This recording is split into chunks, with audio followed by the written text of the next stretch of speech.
प्रिय विद्यार्थियों, नमस्कार। बीएम की क्लास में आपका पुनः एक बार स्वागत है।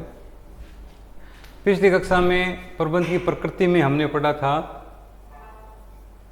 पहला बिंदु था अपना प्रबंध एक विधा है,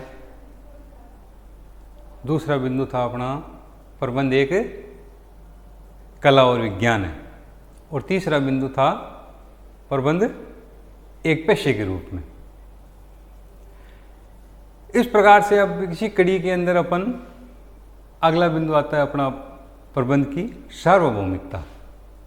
हालांकि प्रबंध की परिभाषा में हम पढ़ चुके हैं कि प्रबंध सार्वभौमिक होता है, सभी स्थानों पर किया जाने वाला होता है। केवल व्यवसाय नहीं बल्कि प्रत्येक क्षेत्र में प्रबंध की आवश्यकता होती है, चाहे कोई स्थानीय स्तर हो, चाहे देश हो, विदेश हो, राजनीति हो, यानी सभी प्रकार के क्षेत्र में प्रबंध की आवश्यकता है वो होती है। तो प्रबंध सार्वभौमिक है, सभी स्थानों पर किया जाने वाला है। प्रत्येक व्यक्ति में जो ज्ञान है, एक प्रबंधक के रूप में जो व्यक्ति कार्य कर रहा है, अपनी संस्था की देखरेख का कार्य कर रहा है, अपने समाज की देखरेख का कार्य कर रहा है, वो जो ज्ञान है वो सर्वत्र हर स्थान पर समान रूप से लागू करता है। सार्वभौमिकता सभी स्थानों पर किया जाने वाला। तो सार्वभौमिकता का तात्पर्य किसी ज्ञान का सर्वत्र एक समान रूप से लागू होना है, सभी स्थानों पर समान रूप से लागू होना। समानता का अधिकार, समानता का सिद्धांत, यानी ऐसा नहीं है कि किसी व्यक्ति के ऊपर कुछ नियम लागू होते हैं, दूसरे पर कुछ नियम लागू होते हैं। प्रबंध जो है वो सार्वभौमिक, सभी लोगों पर एक समान रूप से लागू किया जाता है। जिस व्यक्ति विशेष में जो ज्ञान है वो सर्वत्र रूप से बांटा जाता है। अब बात आती है कि सार्वभौमिकता के बारे में भी लोगों के अलग अलग मत हैं। कुछ तो कहते हैं कि प्रबंध सार्वभौमिक है, कुछ कहते हैं प्रबंध सार्वभौमिक नहीं है, यानी सभी स्थानों पर सार्वभौमिक नहीं है। क्यों है? सार्वभौमिक तो है कि प्रत्येक कार्य वो सुचारू रूप से चलाने के लिए सब नियम है वो एक जैसे लागू होने चाहिए, लेकिन सार्वभौमिक नहीं है। इसके बारे में पक्ष में क्या है कि कई स्थानों पर देश की परिस्थितियाँ इस प्रकार की हो सकती है, वस्तु विशेष की परिस्थितियाँ इसी प्रकार की हो सकती है, लोगों का रहन सहन खान पान अलग अलग हो सकता है। तो लोगों ने पक्ष और विपक्ष में तर्क दिए हैं। पक्ष में तर्क में कहा है थियो हेमन ने कि प्रबंध के सिद्धांत लागू किए जा सकते हैं। ध्यान देना, यहाँ पर प्रबंध के सिद्धांत कह रहा है, प्रबंध की सार्वभौमिकता, प्रबंध के सिद्धांत। अलग अलग विद्वानों ने अलग अलग अपने सिद्धांत दिए हैं। जैसे जैसे देश में प्रबंधक अलग अलग प्रबंधक होते गए हैं, उन प्रबंधकों ने अपने अपने क्षेत्र के हिसाब से अलग अलग सिद्धांत दिए हैं, अलग अलग क्षेत्र के अलग अलग सिद्धांत दिए हैं। उन सिद्धांतों को लागू किया जा सकता है, क्योंकि जो नियम बने हुए उन नियमों को लागू किया जा सकता है। पक्ष में पहली बात आती है अपने प्रबंध की प्रक्रिया। प्रबंध की प्रक्रिया है वो प्रत्येक देश में समान रूप से लागू होती है। प्रबंध की प्रक्रिया, नियोजन। कोई भी प्रबंधक है अपना कार्य करने से पहले नियोजन बनाएगा, प्लानिंग करेगा कि मुझे भविष्य में क्या करना है, कब करना है और कौन सा कार्य किस व्यक्ति के द्वारा किया जाना है। वो अपने उद्देश्यों का निर्धारण करता है, वो नियोजन। प्रत्येक व्यक्ति तो नियोजन, प्रत्येक देश में प्रत्येक स्थान पर नियोजन करना आवश्यक होता है। संगठन है, लोगों का समूह है, औपचारिक अनौपचारिक संगठन जो है वो प्रत्येक क्षेत्र में होगा। जहाँ पर संस्था का आकार बड़ा होगा वहाँ पर संगठन अपनाना आवश्यक होगा। श्रेणीवर्गीय क्रियाएं, श्रेणीवर्गीय क्रियाएं क्या है? श्रेणीवर्गीय प्रक्रियाएं, कर्मचारियों की भर्ती, कर्मचारियों की क्रियाएं, श्रेणीवर्गीय कर्मचारीगण, क्योंकि एक संस्था के अंदर विभिन्न प्रकार के विभाग होते हैं। उन विभागों में से कार्य करने वाले कर्मचारी होते हैं, उनकी क्रियाएं किस प्रकार की होती है। कार्य करने वाले कर्मचारियों की भर्ती करना है, भर्ती में श्रेष्ठ किस्म के कर्मचारियों की भर्ती करना, ये प्रत्येक देश में प्रत्येक स्थान पर लागू होता है। निर्देशन, अपने अधीनस्थों को आदेश देना, परामर्श देना, पर्यवेक्षण करना, सुपरविजन का कार्य करना, उनका निरीक्षण करना, क्योंकि त्रुटियां होती रहती हैं उन त्रुटियों का सुधार करना। संप्रेषण, निर्देशन के अंतर्गत ही आता है संप्रेषण, सूचनाओं का आदान प्रदान करना। संप्रेषण के साधन जितने ज़्यादा सुदृढ़ होंगे वो संस्था उतनी ज़्यादा उत्थान करेगी। निर्देशन के अंतर्गत आता है अभिप्रेरण, मोटिवेशन। प्रत्येक व्यक्ति में कार्य करने की क्षमता होती है, लेकिन वह पूर्ण क्षमता के अनुसार कार्य नहीं करता है। पूर्ण क्षमता के अनुसार कार्य वो तभी करता है जब किसी न किसी कार्य से प्रेरित होता है। और प्रेरित कब हो सकता है? जब अभिप्रेरण होता है। अभिप्रेरण मुख्य रूप से कोई भी संस्था है वो दो प्रकार से कर सकती है, वित्तीय और अवित्तीय। वित्तीय में धन से संबंधित है, वेतन से संबंधित है, और अवित्तीय सम्मान, शाबाशी, पदोन्नति आदि। अब आता है अंत में अपना नियंत्रण। नियंत्रण एक अंतिम क्रिया है, अंतिम प्रक्रिया है, जो प्रत्येक स्थान पर जो भी नियोजन किया है, जो भी कार्य करने के लिए जा रहे हैं, जो भी उद्देश्य का निर्धारण किया है, उसमें जो हमने जो कार्य करने का उद्देश्य सोचा था वो किस स्थान तक पहुंचे हैं, कार्य पूर्ण हुआ है या नहीं हुआ है, उनमें अगर किसी प्रकार की त्रुटि रही है, अगर उनमें किसी प्रकार के विचलन आ रहे हैं, जो बाधाएं आ रही है, वो बाधाएं क्यों आ रही है, उन बाधाओं को सुधार करना और सुधारात्मक उपाय अपनाना नियंत्रण कहलाता है। तो इस प्रकार से प्रत्येक देश में, प्रत्येक संगठन में नियोजन की प्रक्रिया अपनाई जाती है, और नियोजन की प्रक्रिया अपनाई जाने के कारण प्रबंधक है वो समान रूप से पाई जाती है। ये सार्वभौमिक माना गया है कि प्रबंध है वो सार्वभौमिक है। ये इस प्रकार का पक्ष में तर्क दिया गया है। अब दूसरी बात आती है अपनी, दूसरा बिंदु, प्रबंध के सिद्धांत सार्वभौमिक है। अपने अगले चैप्टर में सिद्धांतों के बारे में पढ़ेंगे। मुख्य रूप से हेनरी फ्यूल के जो 14 सिद्धांत हैं वो पूरे विश्व में जाने जाते हैं और पूरे विश्व में एक समान रूप से उनको लागू किया जाता है। तो इस प्रकार से प्रबंध के सिद्धांत है वो सार्वभौमिक है, जिनका प्रयोग विशेष परिस्थितियों में ध्यान में रखकर किया जाता है। अब यहाँ पर कंफ्यूज होने की आवश्यकता नहीं है कि अभी अभी तो पक्ष में तर्क बता रहे हैं और उसके अंदर परिस्थिति दे रखा है। सिद्धांत हैं, सिद्धांत समान रूप से लागू होते हैं और सभी देशों को लागू करना ही पड़ता है, उन नियमों का पालन करना ही पड़ता है, उन नियमों के अंतर्गत ही चलना पड़ता है, सिद्धांतों के अंतर्गत ही चलना पड़ता है। लेकिन उनका प्रयोग विशेष परिस्थिति में को ध्यान में रखकर किया जाता है, क्योंकि भौगोलिक परिस्थितियां एक जब सभी देशों की एक समान नहीं होती है, वहाँ के लोगों का रहन सहन एक समान नहीं होता है, तो उन सिद्धांतों में भी कुछ परिवर्तन किया जाता है। अपन इस बात को पढ़ चुके हैं कि परिवर्तन, वातावरण में अगर कोई चीज स्थायी है तो वह परिवर्तन, क्योंकि परिवर्तन होता रहता है, उस परिवर्तन के अनुरूप सिद्धांतों को कि नियमों को बदला जा सकता है, परिस्थितियों के उनको ध्यान में रखकर लागू किया जाता है। तो यह तो बात हुई अपने पक्ष में तर्क की। अब बात आती है कि विपक्ष में तर्क कि प्रबंध है वो सार्वभौमिक नहीं है, प्रबंध के सिद्धांत सार्वभौमिक नहीं है। प्रबंध एक सार्वभौमिक नहीं होने का सीधी सी बात है। क्यों नहीं है? क्योंकि प्रत्येक देश की भौगोलिक स्थिति एक जैसी नहीं है, लोगों का रहन सहन एक जैसा नहीं है, उनका खान पान एक जैसा नहीं है, उनकी भाषा एक जैसी नहीं है, उनका तरीका एक जैसा नहीं है, जीवन की संस्कृति किसे कहते हैं, जीवन जीने के तरीके को संस्कृति कहते हैं, तो उनकी संस्कृति एक जैसी नहीं है। तो इसके कारण से सार्वभौमिक ताकि बात नहीं कही जा सकती। विपक्ष में तर्क, स्टीफन रॉबिन्स के अनुसार प्रबंध के 5 दर्जन से अधिक सिद्धांत हैं। अब प्रबंध के सिद्धांत हैं वो अपने हेनरी फ्यूल के तो 14 सिद्धांत है वो माने जाते ही हैं। तो अलग अलग विद्वानों ने अपने अलग अलग हिसाब से 5 दर्जन का मतलब 60 विद्वानों ने अपने अपने सिद्धांत दिए। अब मुझे कौन सा माने और कौन सा नहीं माने, जो परिस्थिति के अनुसार लागू होते हैं। ये किसी भी देश की परिस्थिति, एक देश के अंदर भौगोलिक स्थितियां अलग अलग होती है। अपना भारतवर्ष विशालकाय देश है, उत्तर भारत के अंदर किस प्रकार की संस्कृति है, दक्षिण भारत की किस प्रकार की संस्कृति है, तो उनमें भी डिफरेंस है। तो पूरे विश्व की अगर बात करें हम, तो विश्व की परिस्थितियां तो बिल्कुल ही भिन्न भिन्न हैं, लोगों का रहन सहन अलग है। तो 5 दर्जन, रॉबिन्स ने जब 5 दर्जन से अधिक सिद्धांत बताए हैं, तो उन सिद्धांतों में से कौन सा सिद्धांत लागू करें और कौन सा नहीं सिद्धांत लागू करें। इसलिए उनका कहना है कि ये सार्वभौमिक नहीं हो सकता है, प्रबंध के सिद्धांत वो सार्वभौमिक नहीं हो सकते हैं। अमेरिका में प्रतिपादित प्रबंध के सिद्धांत विश्व में समान रूप से लागू नहीं किए जा सकते हैं। अमेरिका, हम ये कह सकते हैं कि विकसित राष्ट्र है, तो विकसित राष्ट्र है तो निश्चित है कि उनके नियम दूसरे राष्ट्र भी अपनाना चाहते हैं, लेकिन उनके नियम वो अन्य राष्ट्र जो विकासशील राष्ट्र हैं, अविकसित राष्ट्र हैं, वो नियमों का पालन नहीं कर सकते हैं। हॉलैंड के शोधकर्ता ने 40 देशों के अध्ययन में निष्कर्ष निकाला कि मानवीय स्वभाव अलग अलग होता है। अभी भी मैंने बताया कि मानव में कार्य करने की क्षमता होती है, लेकिन वो पूर्ण क्षमता के अनुसार कार्य नहीं करता है।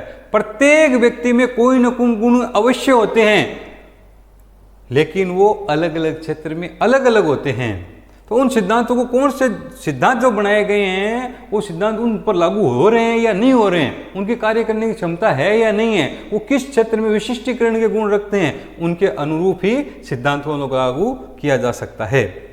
किसी सिद्धांत का लागू होना या न होना मुख्य रूप से 3 कारकों पर निर्भर करता है। ये तो बात आई अपने विपक्ष में तर्क की। अब बात आती है कि इन सिद्धांतों को हम किस प्रकार, किन किन परिस्थितियों में लागू किया जा सकता है, इन कारकों को किन परिस्थितियों में लागू किया जा सकता है। सबसे पहली बात आती है अपने देश या संगठन की संस्कृति। संस्कृति क्या है?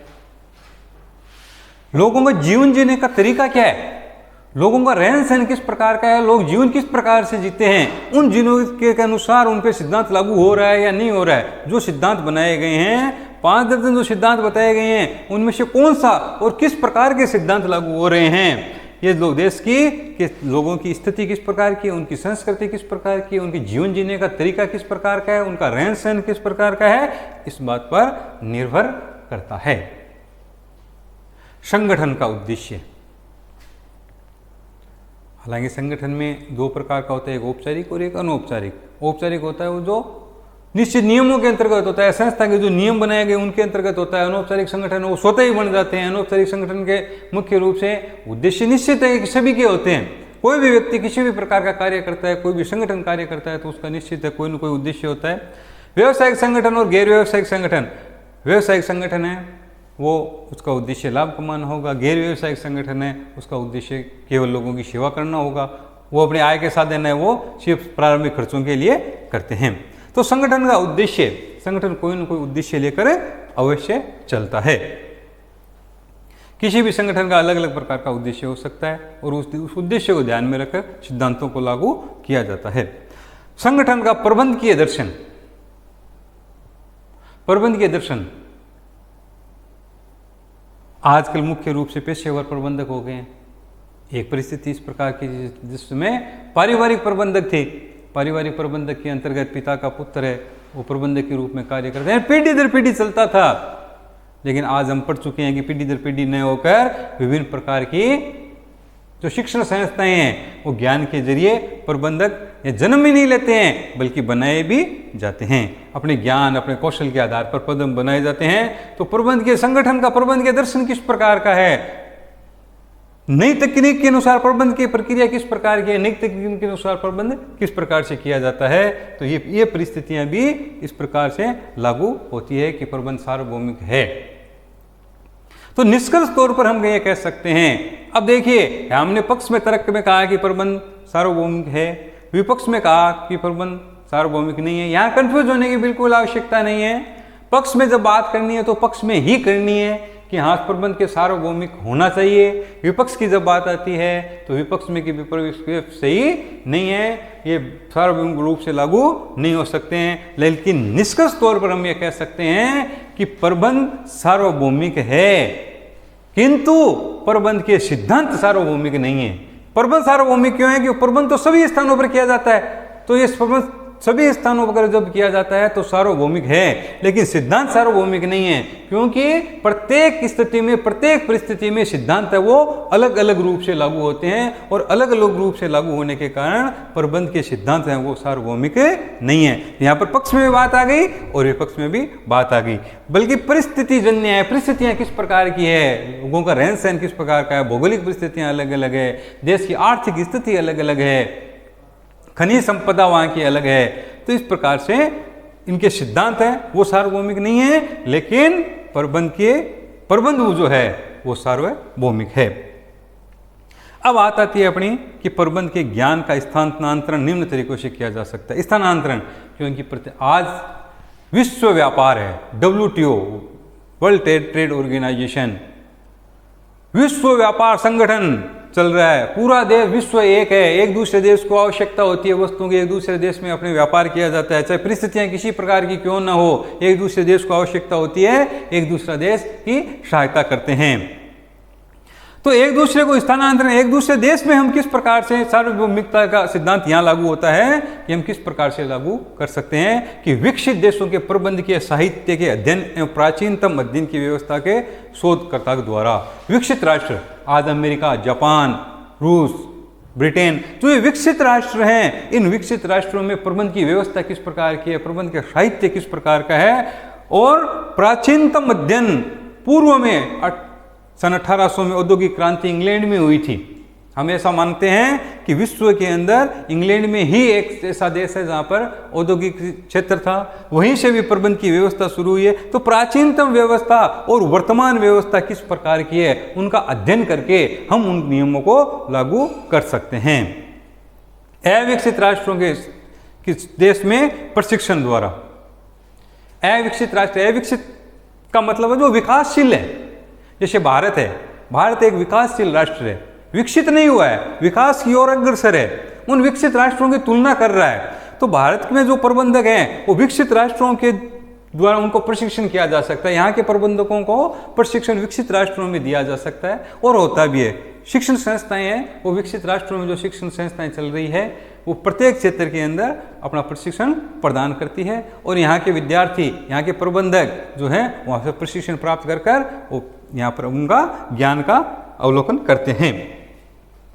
विकसित देशों के प्रबंध के परामर्शदाताओं द्वारा वहां पर प्रशिक्षण भी प्राप्त किया जा सकता है, और विकसित जो राष्ट्र हैं उन विकसित राष्ट्रों के जो प्रबंधक हैं, वहाँ की संस्थाएं हैं, वहाँ पर परामर्श भी लिया जा सकता है कि हम कौन सा कार्य किस प्रकार से करना चाहिए, प्रबंध का कार्य हमें किस प्रकार से करना चाहिए ताकि कार्य सुचारू रूप से हो सके।